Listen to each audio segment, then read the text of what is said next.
I need the help of a narcissist because I have a burning question and only a narcissist can answer it. I'm going to tag some of the self-identified narcissists on this platform to see if I can get an answer. The question is this. So many of us who have been the victims of narcissistic abuse and mistreatment know that the narcissist behaviors are steeped in lying, deceiving, gaslighting, all that good stuff.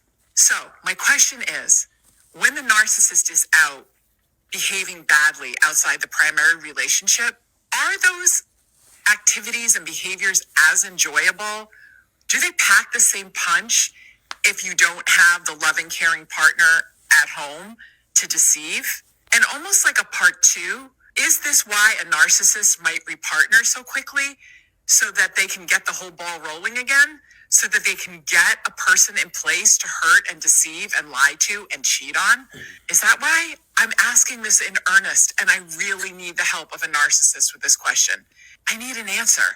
I think we all do.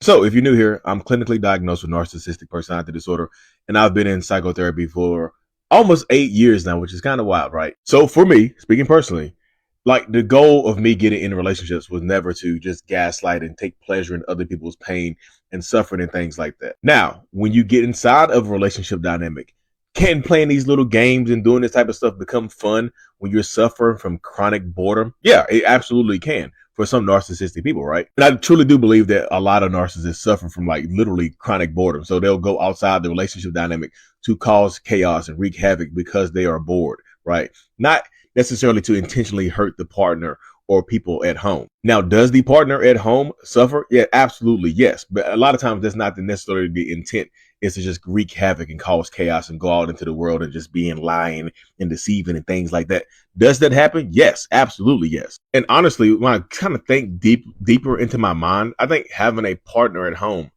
actually makes it easier to go out and do those things because you'll always have that supply at home.